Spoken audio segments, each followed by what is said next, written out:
Hello and welcome to our first lesson in Unit 8, which is Logarithms and Logarithmic Functions. Today we are starting our trig side of Algebra 2, trig. So our definitions for today, we've got logarithm in x equals b to the y power y is called the logarithm, base b of x.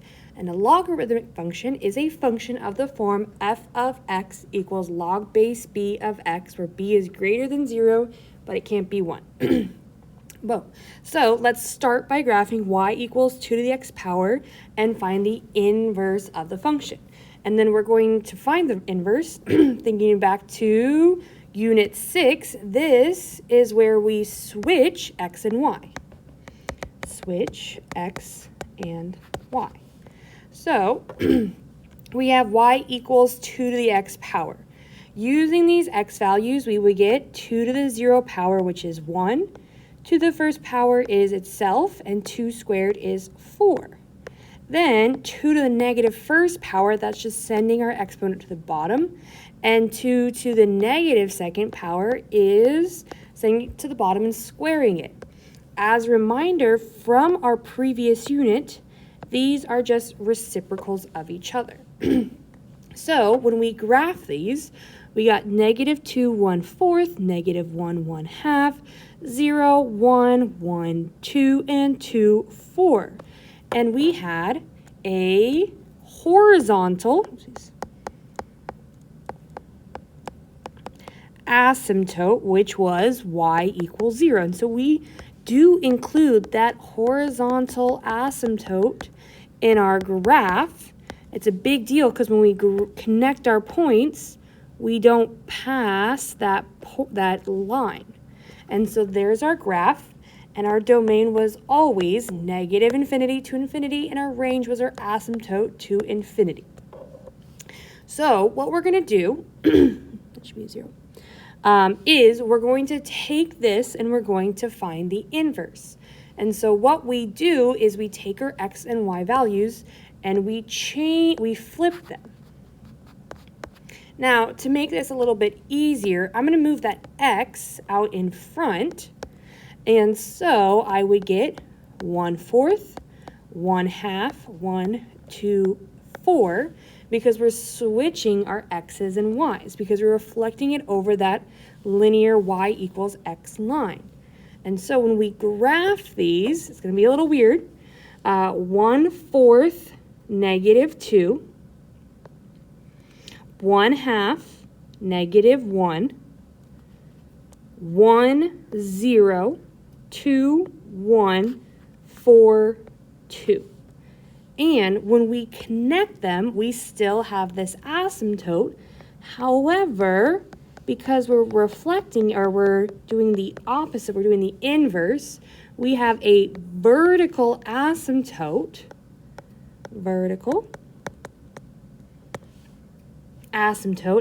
and since it's vertical, it's a box, it's going to be x equals 0. And this is, again, a big deal because when we connect those points, we don't want to pass that asymptote. And so what happens is our domain is changing. It's going to be that vertical asymptote to infinity. And the reason that this is because, remember, domain deals with our x values. Well, our vertical asymptote is our x, whereas our range will always be negative infinity to infinity. And to kind of put it a little bit more in a visual aspect, if we took, I'm going to draw in our inverse line. If we drew that in, it would go over this line. I'll change that. That's our y equals x line. Our graph was reflected over that, and that's how we got our inverse. And so logarithms, or logs, and exponential functions are inverses.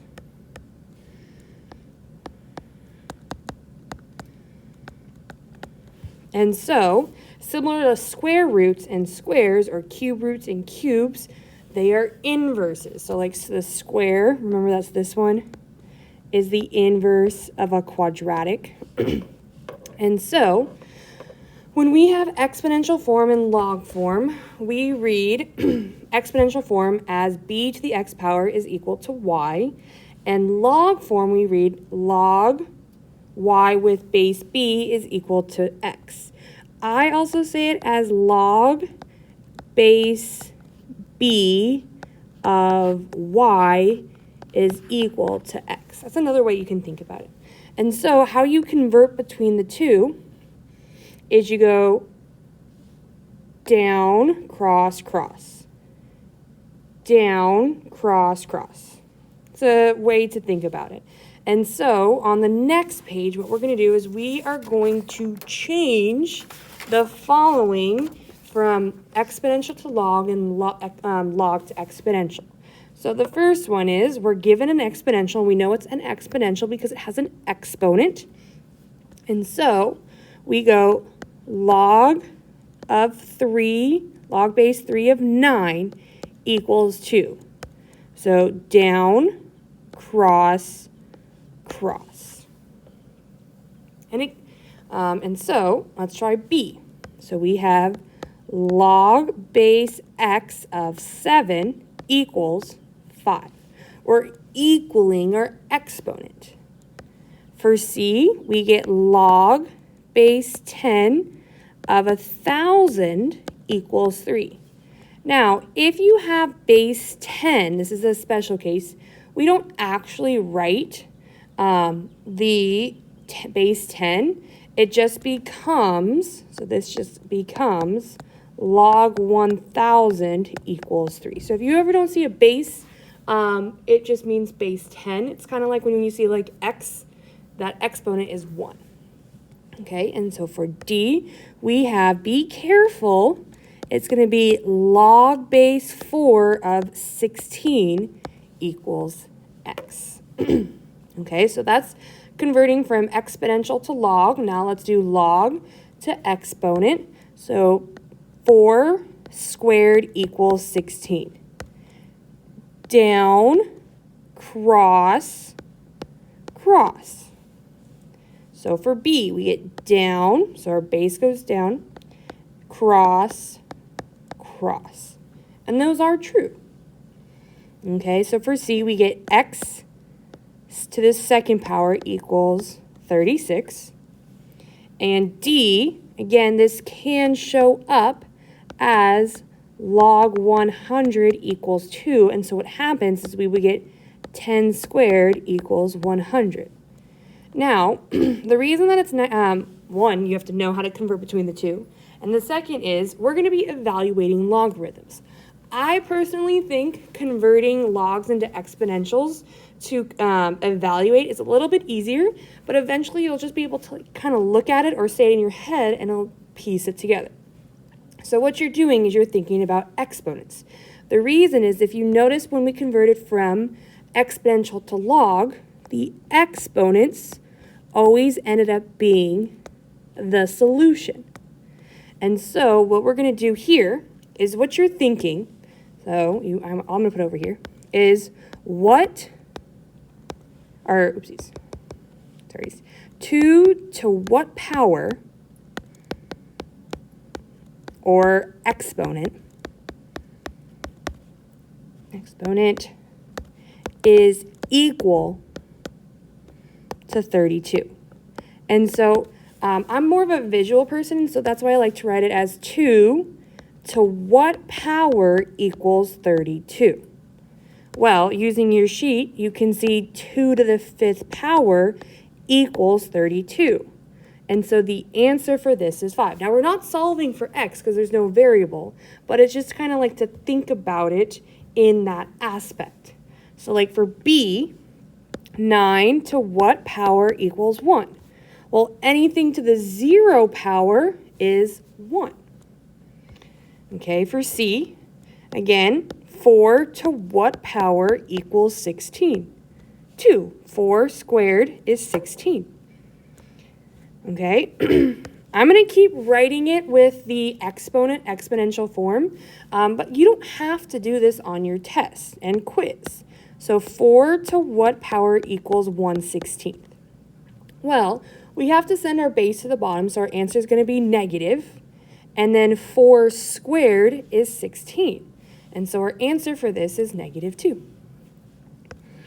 Okay, here we go. So we got 216 to what power equals 6? Well, we are making the number smaller, so our exponent would be a fraction because the cube root of 216 is 6, and so our answer for this would be 1/3, because if we turn this radical into a fraction, it would be 216. The exponent is the numerator, and the index is our denominator. So that's how we get that answer. Okay, let's look at F. 3 to what power equals 1/9? Well, again, the 3 is going to the bottom, and then we would square it. Oopsies. To get 3 squared is 9. So when we have our negative solution, it means that we're sending the base to the bottom. Okay, let's go to the next page. Here we go. So eventually you'll get to a point where we go, 8 to what power equals 64? 2. 1/2, actually, I'll skip H for right now.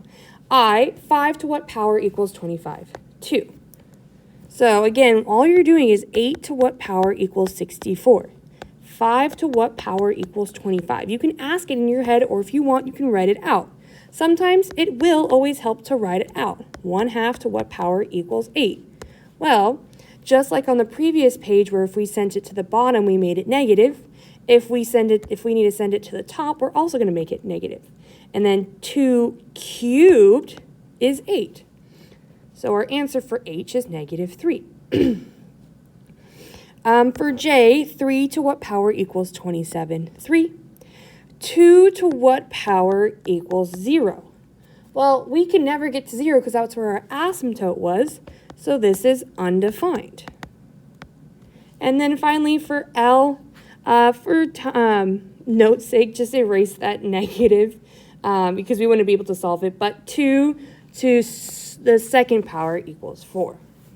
And so, kind of like in summary, log base any b of 1 is 0, because b to any power,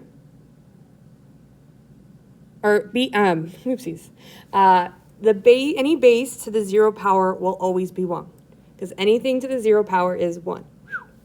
Then log base b of 0 is undefined, because anything to the 0 are nothing.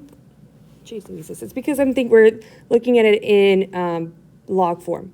B to any power won't be 0. We can never get to 0 because that's where asymptote is, and that's why it's undefined. Whew. Okay, so that was evaluating logs. Let's look at graphing them. Now, we did it on the first page. We can apply transformations. Now, what's really cool is all of the transformations that we've been seeing still apply. So A, out in front, and it's outside. So that's our vertical stretch or shrink by a scale factor of A. Then we have our H value. That's our left and right, and it deals with our X values. Right. And then finally, that K value, that's up and down. Now, usually, that was our horizontal asymptote when we were graphing exponentials. But now we're working with vertical asymptotes, and vertical asymptotes work with x's. And so our vertical asymptote we can find looking at our equation, it's going to be x equals your h value. And so how we graph a function, we start by looking at our parent function. So that is log base b, so in this case 4 of x. Writing in exponential form, 4 to the y power equals x, can usually help create the table. So we have x and y, that's still the same. What's going to be different is because it's the opposite, or the, let me rephrase that, inverse of exponential. My normal x values go on my y side, but all the same rules apply. 4 to the 0 power is 1. 4 to the first power is 4. 4 squared is 16. And then we can do the reciprocal to get more points. And so we have our graph, our points. We can find our axis, our vertical asymptote, which is going to be inside. And since there is no number, our asymptote is going to be at 0. I suggest graphing your asymptote first. Just again, it gives you that guide. So it's a vertical asymptote, so it's a line going up and down. And so then from here, I'm going to graph my points. So we got 1/16, comma, -2. 1/4, comma, -1. 0, 1. Oopsies, 1, 0. And then 4, 1. 16, 2 is like all the way over here. And so we have enough points that I'm going to connect them together to create my graph with arrows on both sides. And so my range will always be -infinity to infinity. That range will use, our domain will use our asymptote, which is in this case going to be 0 to infinity. Okay, so let's go practice some problems on the next page. Here we go. Our parent function for this is y equals log base 3 of x. And so our exponential form is 3 to the y power equals x. Our transformations, still the same. If it's inside the parentheses, it's opposite and it's horizontal. So this is going to be right. Oopsies. I even said it and I still thought it the left because we are going to, it's opposite. And then that -4 is outside the parentheses, so it stays the same. So it is down 4. The reason that exponential form helps is, again, creating that table. So my y's are going to be my exponent, and my x's are my output. So 0 goes to 1, 1 goes to my base, 2 goes to that squared. I'm just going to do the reciprocal and flip it over. And then I'm going to fill in the table like we normally do. So the -2 is on the inside. I'm going to subtract 3. Oopsies. Subtract 2. And then that -4 is on the outside. And so we're going to subtract 4. And so we would get -1.9, repeating if you want to be fancy, -1.6, because we deal with positive numbers. And then 1 minus 2 is -1, 3 minus 2 is 1, and then 9 minus 2 is 7. Going to the other side, we're going to get -6, -5, -4, -3, and -2. And so our vertical asymptote, again, is going to be inside.